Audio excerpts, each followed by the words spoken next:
Hi, loves. Happy day to you, whatever day it is. I am sending you so much love and abundance and grounded energy and support to those blessings of being a human being on this planet that they find you. I wanted to share a message that came through when I was meditating, actually yesterday morning on Sunday. I tried to record the video a couple of times and it just did not happen. So here we are again, trying again. Me and technology, getting along better and better all the time. But I want to say first, before I get into the message, find me on Instagram at Enchantment Creek. Check out my website, enchantmentcreekherbs.com. It's in the notes.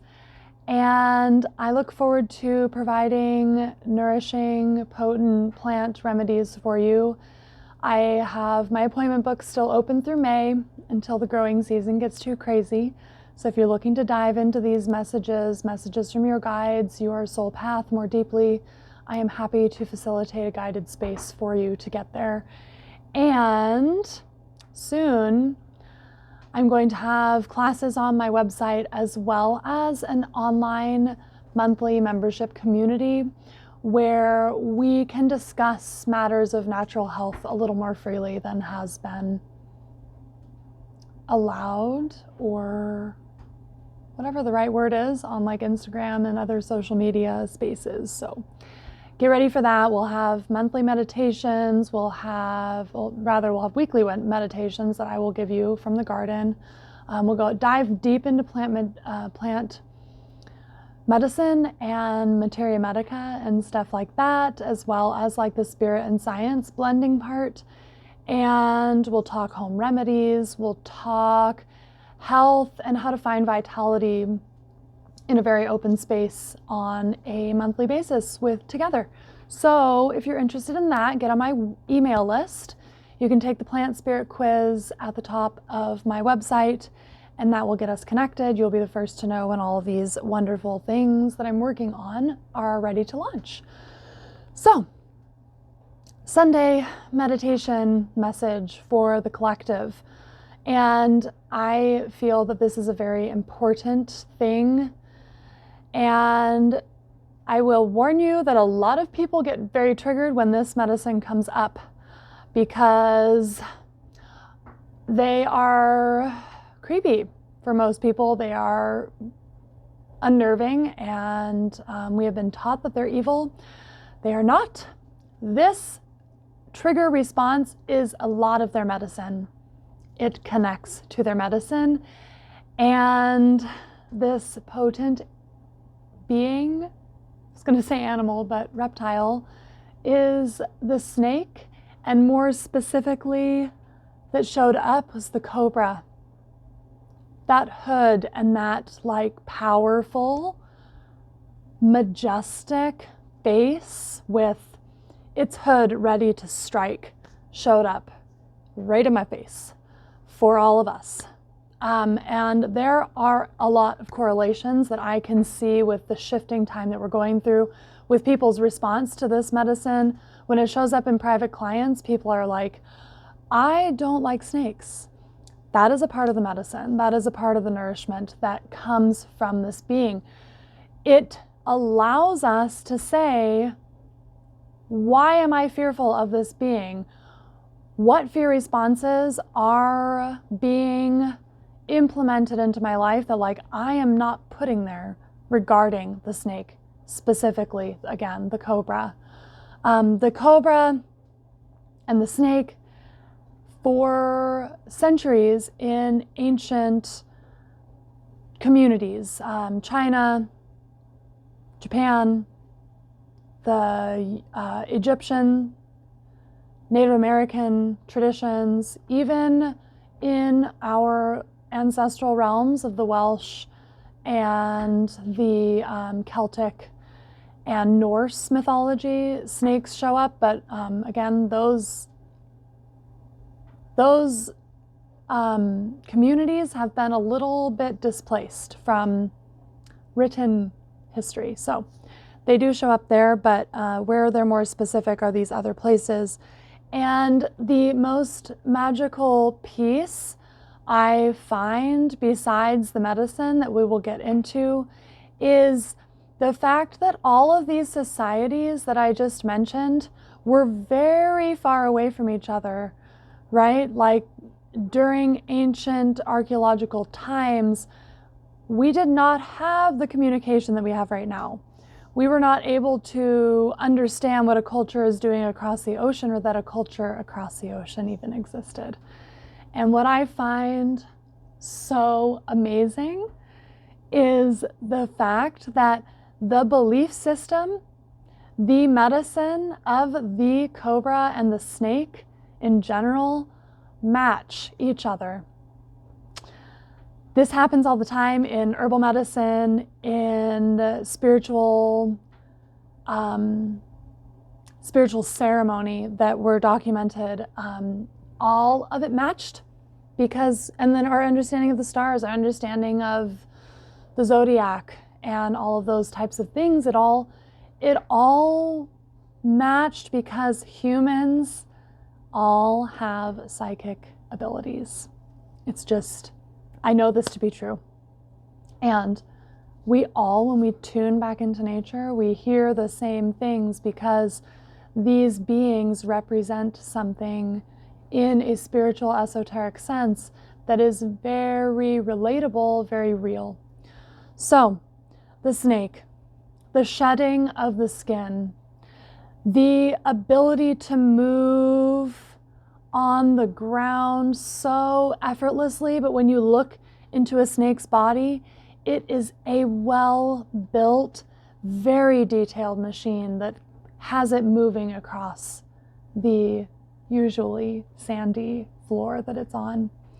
But the shedding of the skin is really the medicine I feel is the most important right now, and I also see a big correlation to a lot of people's fear with this medicine, and that's shedding old beliefs when we receive new information, shedding of old opinions when we receive new information, being forced to change or shift when you want to, when you're forced to. All of the change that we are experiencing now is incredibly uncomfortable, but learning to shift with it, saying what can I do with this change to allow myself to move with it freely. And it takes a lot of mindful, in the moment awareness to really grasp what that looks like for an individual person. And snake medicine, my loves, is all about the change. When snakes shed their skin, it's a very uncomfortable process, and it takes 1 to 2 weeks, and they go blind for the first few days as their skin sheds from their face, and they like wriggle out of it for up to 2 weeks. They don't stop. They know that they're letting go of their old skin. And as human beings who have a large brain, we have a spiritual connection, we're able to communicate. What this can translate to us is how we are holding on to skin. We hold on to things that we're set in. And when we do this, we are not allowing, sorry, my dog is in the background. When we are not allowing ourselves to release this old skin, and you think about it as a snake, right? We're starting to shed, but leaving it there, and starting to shed and leaving it there. How blinding is that to a human being when we think of it in a sense of a snake? We have to shift in order to grow, in order to flourish in this life.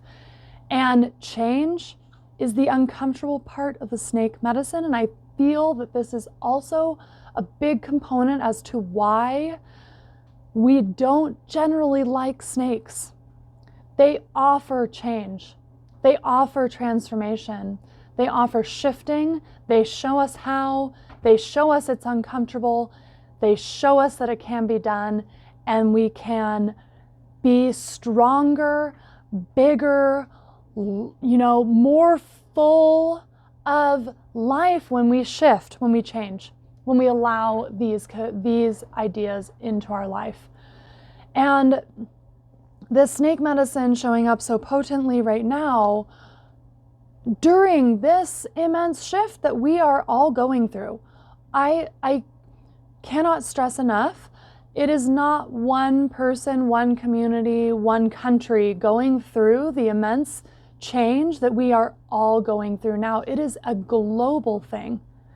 We are experiencing the most connected human collective shift that has probably ever existed because of the fact that we are all connected. This came across the globe and is still affecting the entire human population. I don't think you could be anywhere on the earth right now and not be experiencing this thing, this shift, this change, this abrupt and derailing feeling halt. We're all experiencing this now. And the snake medicine is incredibly powerful to show us that though change is uncomfortable, shifting is uncomfortable, it has to be done. It has to be done for us to grow, for us to continue to move forward, and allowing the change in our individual lives, allowing us to shift. We are going to be resonating more strongly with our souls because of this. And that, I feel, has to do with the collective scale. We are realizing that systems need to be broken. We are fully resonating with the fact that old behaviors, thought processes, patterns, etc. need to change. They need to go away and be rebuilt. But when we're talking about the kinds of changes we're inviting in, they are massive and they are insanely polarizing. They are one end of the spectrum to the other, and we need to find the middle ground of this shift. And I feel very strongly, as we all continue to lean into the changes that we need to make for our hearts, the shifts that we need to be comfortable in, even though they're shaking things up, as we continue this transformational process, we will find the solution that is in the middle, that is nourishing the collective community as a whole. Because that is what we are after right now. We are after the shift for the collective. We are going after what a new life, a new existence on this planet is going to look like, is going to feel like, what essence it is going to bring forward. And we're going to find that first in ourselves, by leaning into the change that we need to make. When we find new information, opinions can change, beliefs can change. Understanding of what we thought was, can shift when we are enlightened by new information. That is the beauty of knowledge. That is the beauty of being a dynamic human, is that we can move in the way the snake does with our well-oiled, very meticulous machine, specifically the brain. And the brain, talking about the ego, our ego has the fear response to keep us safe. But when we are acting or not acting because of that ego fear response, we're putting up blocks. We're saying, nope, this skin is just going to stay right here. I am comfortable in this skin. I know it's dead and I know it's old and it needs to be let go of, but I am comfortable here and I'm not going to let go of this skin. That is our ego. That is our fear response. Our fear of not wanting to shift, not wanting to leave behind where we are so comfortable. But we have to let go of this old skin. Otherwise, it just compounds and compounds and compounds, and the fear response is growing and growing, and sooner or later, we are so trapped in a blinded layers and layers deep of dead skin and ego and fear response. And that does not lead any of us to a nourishing place. It does not connect us with our soul. It disconnects us from our guides, from Great Creator, from the divine essence of Creator that lives inside of our bodies. When we are saying no because of fear, or we are retreating from a shift because of fear, that is our ego response. That is disconnecting us further from our souls, disconnecting us from the community, disconnecting us from coming together and finding a place that is going to nourish all of the collective. It is a fundamental human right on this planet to be free, to be able to choose what happens to our bodies, to be able to have nourishing food that nature created. That is a fundamental human right for every single person and being on this planet. I fully believe that. We are here to create nourishing situations, nourishing communities, nourishing the land that feeds us, that gives us nourishment. We are here to create sustainable structures that help all of that flow. But when we are trapped in the fear responses, when we are trapped by our own holding of dead skin, we're blocked. We're blocked from realizing how this individual human can nourish the whole. And recognizing fear is sometimes very difficult when we are so many layers deep of old skin that we've needed to shed. And what I talk to people a lot about is even in wellness and herbal medicine, when I'm talking to people about stuff like that, we have to look at the years that are behind us.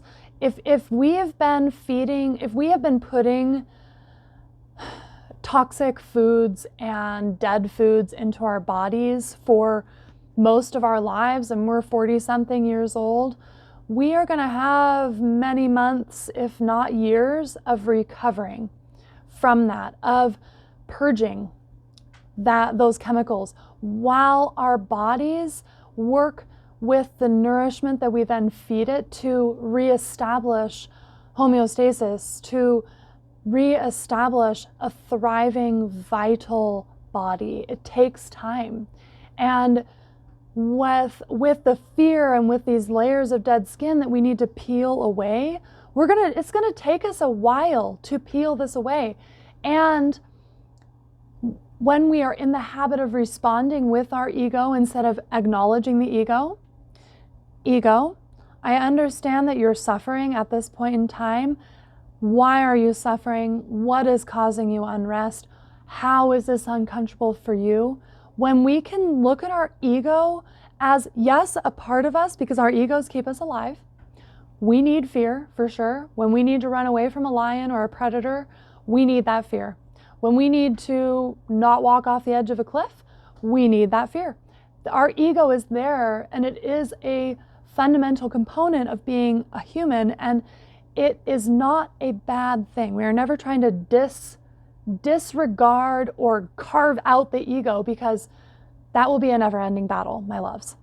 When we just say, ego, what do you need? How can I nourish you? Maybe this situation is rather uncomfortable, but are we going to die? Do we need to go into fight or flight response here? Or is this just an uncomfortable component of a shift, of a transformation and a change that we need to experience? These are the questions that we ask our egos. And in the beginning, it is hard to differentiate between the two because we've been so used to responding with our egos, right? So snake medicine showed up for us so that we could begin to dive into our responses with fear, our responses with change, and start to separate the ego from the soul, because they are separate. They are definitely individual beings within one human body. And I want to encourage you to look up some beautiful medicine that has to do with the snake. I personally love the Egyptian lore, all about the internal wisdom, the internal potency of our intuition, love, sex, and magic, all of that, like juicy stuff. And the pharaohs, even their headdresses looked like a snake. The staffs that were carried by the pharaohs, the priestesses, and all the things, they all resembled the cobra. And I love the lore of the ancient Egyptian heritage. And I'm going to do some more looking to get more Celtic and more Welsh understanding, just because that's my heritage. But I would really encourage you to start looking at the snake and start looking at that animal medicine that it carries within it for us. It's for us. Just like the plants are for us, just like we are for the plants and for the land. We are in a symbiotic relationship, and that is not just physiological and chemical. It is also spiritual. It's like a beautiful trifecta of all of those things coming together. And I really encourage you to look into the snake medicine. I'm going to be talking a lot about it throughout the week because I think it's very important right now to be nourishing our fear responses, to be nourishing our understandings of change and how we can better flow through the change, because, my loves, I hate to say it, but it's not over yet. We are in the beginning of a massive shift, of a massive transformation and change pattern. It is not going away right now. What we can do is lean into it and find comfort in it. And I encourage you to look into snake medicine, especially if the snakes make you uncomfortable, especially if you're like, I don't like snakes. Please go look at snake medicine. And I'll post some links on my blog about this. So definitely go check out my website. And I'm really excited to be here with you. And again, thank you so much. I honor you. I send you so much abundance and grounded energy in these shifting times. And I'm really excited for you to be here with me now. So bye for now, and so much love to you all.